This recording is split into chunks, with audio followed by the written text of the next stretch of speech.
So the next segment happened on Monday Night Raw. We get to the next segment of the night where we see Drew McIntyre. He makes his way out there to the ring, and he was talking about how he won the Elimination Chamber match this past Saturday in Perth, and how he's going to go to WrestleMania to challenge for the World Heavyweight Championship up against Seth freaking Rollins. So yeah, that's what Drew McIntyre was talking about. But then he says that, that even though that night was a great night because he is number one contender for the world title, he says that it was a pretty bad night as well.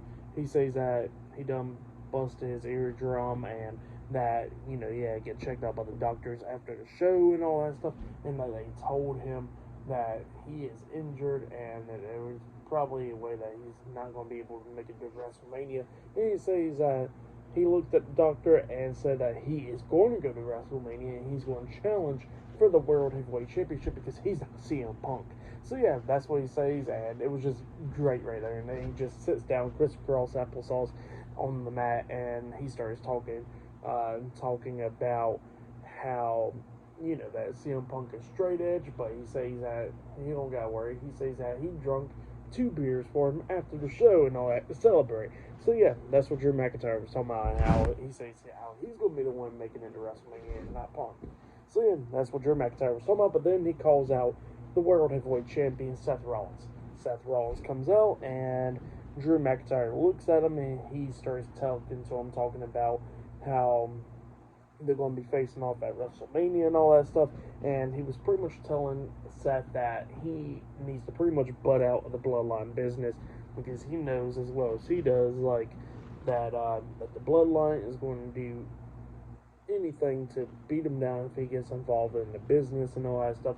And he says that he wants him to back off because he's going to cost himself and him the match at WrestleMania. So yeah, that's what Drew McIntyre telling Seth. And Seth was talking about how he got to handle the Bloodline, and he says that Drew don't know if he's 100% in his knee or 100% in the back. He says that he can still go, and that that they're going to have a great match and stuff at WrestleMania. But he says that he's going to have to deal with the Bloodline because he says that once he takes care of the Bloodline, that means that's the end of it. And he says, what if Drew McIntyre is wrong? What if him and Cody Rhodes can get rid of the Bloodline? He says that if they could get rid of the Bloodline, they could have a good match without the Bloodline interfering. So yeah, that's what Seth Rollins says, and he says, what if? Pretty much. And he says that he respects Drew and all that stuff, but he's going to handle the Bloodline. So yeah, that's what Seth Rollins says, and then he walks out the ring. But yeah, pretty good stuff right there. Pretty good segment between Drew McIntyre and Seth Rollins. Go check it out if you haven't yet. But yeah, that's what happened there. But up next, we'll be seeing Nia Jax versus Liv Morgan one-on-one up next on Monday Night Raw. So yeah, that matchup will be up next. So yeah, I'll see you guys later until the next thing that happens on Monday Night Raw. See you guys later. Till then.